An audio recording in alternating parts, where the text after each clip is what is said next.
একদিকে বাংলাদেশে হিন্দু সংখ্যালঘুদের ওপর অকথ্য অত্যাচার, আর তাই প্রতিবাদে রাস্তায় নেমেছে সনাতনী হিন্দু সমাজ। বাংলাদেশকে কি করে জব্দ করা যায় সেই মতলব চলছে, সেই প্ল্যানিংও করা চলছে। এমন পরিস্থিতিতে বাংলাদেশকে এবার জব্দ করতে ভারতের হাতে এলো এক মারণাস্ত্র। প্রতিরক্ষা ক্ষেত্রে দিন দিন শক্তি বাড়িয়ে চলেছে ভারত। একটাই লক্ষ্য, আত্মনির্ভর হয়ে ওঠা। আর শত্রু দেশ যাতে কোনো মতেই চোখ তুলে তাকাতে না পারে সেই লক্ষ্যেই আরও শক্তিশালী হয়ে উঠছে ভারত। দীর্ঘদিন ধরে যে অস্ত্রের জন্য ভারত অপেক্ষা করছিল, সেই অস্ত্রই এবার ভারতের হাতে চলে এসেছে, যা দিয়ে চীন ও পাকিস্তানকে নিমেষের মধ্যে শেষ করতে পারবে। আর তাতেই শত্রু চীন ও পাকিস্তানের ঘুম উড়েছে। সেই সঙ্গে এবার বাংলাদেশকে চোখ রাঙাতে পারে এই সমরাস্ত্র, যা শত্রুর র্যাডারে ধরা পড়বে না। চট্টগ্রাম বন্দরে নিঃশব্দে আঘাত হানতে রেডি নেভির এই অস্ত্র, আইএনএস তুশিল। আপনাদের প্রথমে সেই মারণাস্ত্রকে দেখাই। নেভির আইএনএস তুশিল, হ্যাঁ, এই সেই মারণাস্ত্র। যুদ্ধ জাহাজ নিঃশব্দে আঘাত হানতে একেবারে রেডি। চট্টগ্রাম বন্দরের সামনে যদি মোতায়েন করা হয় তাহলেই তো খেলা শেষ পুরো।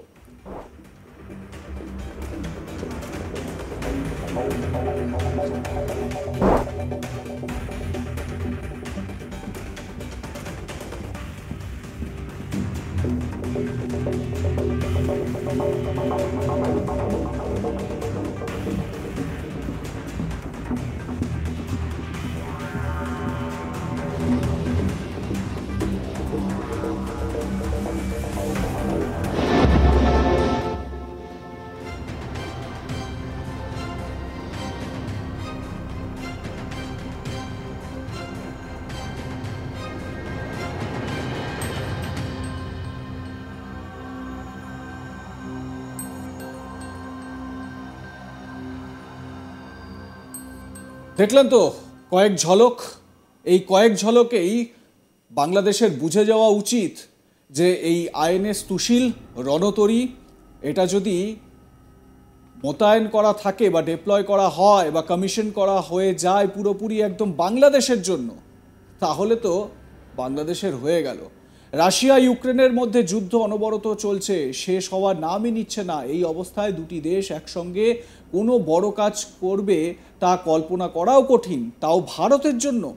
ভারতের নৌবাহিনী রাশিয়ার তৈরি নতুন যুদ্ধজাহাজ আইএনএস তুশিল পেয়েছে। তবে মজার বিষয় কি জানেন? এই আইএনএস তুশিল যুদ্ধজাহাজটি তৈরি করেছে রাশিয়া, কিন্তু এতে ব্যবহার করা ইঞ্জিনটি ইউক্রেনে তৈরি। আগে হ্যাঁ, সোমবার এক অনুষ্ঠানের মধ্যে দিয়ে আইএনএস তুশিল ভারতীয় নৌবাহিনীতে যোগ দেয়। ওই দিন উপস্থিত ছিলেন দেশের প্রতিরক্ষা মন্ত্রী রাজনাথ সিং। ভারত 2016 সালে রাশিয়াকে এর জন্য বরাত দিয়েছিল। ভারতীয় নৌবাহিনীর কাছে বর্তমানে এই ধরনের 6টি যুদ্ধজাহাজ রয়েছে। এর জন্য অনেক টাকাই খরচ করতে হয়েছে ভারতকে। সবচেয়ে অবাক করা বিষয় হলো এই ফ্রিগেটগুলিতে ইউক্রেনের তৈরি গ্যাস টারবাইন ইঞ্জিন ব্যবহার করা হয়। এছাড়াও ইউক্রেনের সঙ্গেও ভারতের ভালো সম্পর্ক। তুশিল নামের অর্থ কি জানেন? তুশিল নামের অর্থ হচ্ছে রক্ষা কবচ।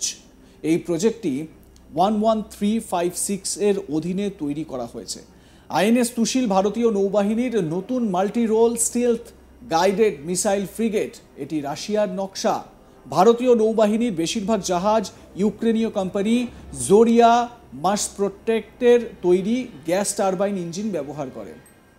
এই কোম্পানি সামুদ্রিক জাহাজের জন্য গ্যাস টারবাইন ইঞ্জিন তৈরিতে বিশ্বের শীর্ষস্থানীয়। যুদ্ধের কারণে ভারতের ইউক্রেন থেকে ইঞ্জিন কিনে রাশিয়াকে সরবরাহ করতে দেরি হয়েছে। আইএনএস তুশিলে কি কি রয়েছে এবারে সেটা আপনাদের বলি। আকাশপথে আক্রমণ প্রতিহত করার জন্য এতে 24টি, ভূমি থেকে আকাশে লঞ্চ করার জন্য ক্ষেপণাস্ত্র ব্যবস্থা রয়েছে। 125 মিটার লম্বা আইএনএস তুশিলে আক্রমণের জন্য 8টা ব্রহ্মোস ক্ষেপণাস্ত্র রয়েছে, মানে ব্রহ্মোস মিসাইল। 1999 থেকে 2013 সালের মধ্যে রাশিয়া এই ধরনের 6টি জাহাজ তৈরি করে ভারতকে সরবরাহ করে, এবং এই জাহাজগুলো, এই রণতরীগুলো ভারতের নৌসেনায় এক বিশেষ কার্যকরী ভূমিকা পালন করবে বলে মনে করা হচ্ছে। এর আগে S-400 কেনার জন্য রাশিয়ার সঙ্গে প্রতিরক্ষা খাতে চুক্তি করেছিল ভারত। 2007 সালে রাশিয়ার বিমান বাহিনী এটি ব্যবহার শুরু করে। এবং 2014 সালে এই নিয়ে রাশিয়ায় দরবার করেছিল ভারত। তবে S-400 কেনা ভারতকে এক প্রকার হুমকি দিয়েছিল আমেরিকা। মানে S-400 যখন চুক্তি হচ্ছিল রাশিয়ার সঙ্গে, সেই সময় আমেরিকা বেশ কিছু হুমকি দিয়েছিল। বাইডেন ক্ষমতায় থাকাকালীন ভারতের উপর চাপ দেওয়ার চেষ্টা চালানো হয়েছিল, যদিও ভারতের প্রধানমন্ত্রী নরেন্দ্র মোদীর দৃঢ়চেতা যে মানসিকতা, সেই মানসিকতার সামনে আমেরিকার কোনো জারিজুরি টেকেনি। কূটনৈতিক চাল সফল করতে পারেনি সেই সময় আমেরিকা। S-400 কেনা ভারত বাতিল করলে terminal high altitude area defence এবং পেট্রিয়ট ও 3 ক্ষেপণাস্ত্র প্রতিরোধ ব্যবস্থা পাবে ভারত, এমনটা আশ্বাস দিয়েছিল আমেরিকা। কিন্তু ভারত রাশিয়ার প্রতি আনুগত্য বজায় রেখেছিল। তবে রাশিয়া আমেরিকা কূটনৈতিক সম্পর্ক ভারতের বিদেশ মন্ত্রক সামলাচ্ছে ভালোভাবেই। ভারতের কাছে নতুন এই এয়ার ডিফেন্স সিস্টেম চলে আসায় ভারতের শক্তি কয়েক গুণ বেড়ে গেল, তা বলাই যায়।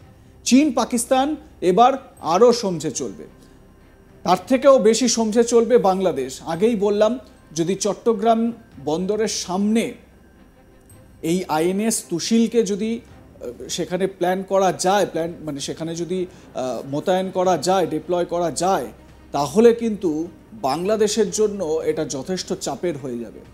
আপনাদের দেখালাম এই রণতরী থেকে প্লেনে করে, যুদ্ধ জাহাজে করে ব্রহ্মোস মিসাইল নিক্ষেপ করা যাবে। স্বাভাবিকভাবে বাংলাদেশের এটা বুঝে রাখা উচিত, সামরিক শক্তিতে সেটা স্থলবাহিনী হতে পারে, নৌবাহিনী হতে পারে এবং বায়ুসেনা হতে পারে। এই তিনটে ক্ষেত্রেই বাংলাদেশের থেকে অনেক অনেক কদম এগিয়ে রয়েছে ভারত। সুতরাং যতই কলকাতা দখল করা, নর্থ ইস্ট দখল করার যে দাবি, সেই দাবিগুলো বাংলাদেশি প্রাক্তন সেনা অফিসাররা করুন না কেন, আদতে প্রকৃতপক্ষে এই যে পেশি শক্তি, সেই পেশি শক্তিতে ভারতের কাছে বাংলাদেশ চুনোপুটি।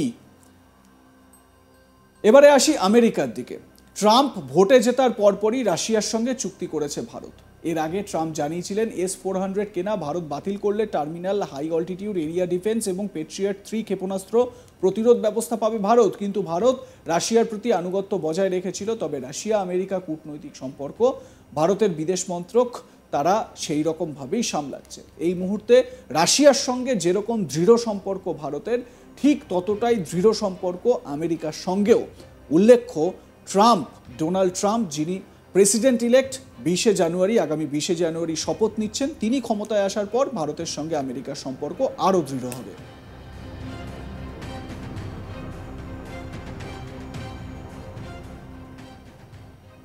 লাইক, কমেন্ট, শেয়ার করতে ভুলবেন না। দেখতে থাকুন আজ তাক বাংলা।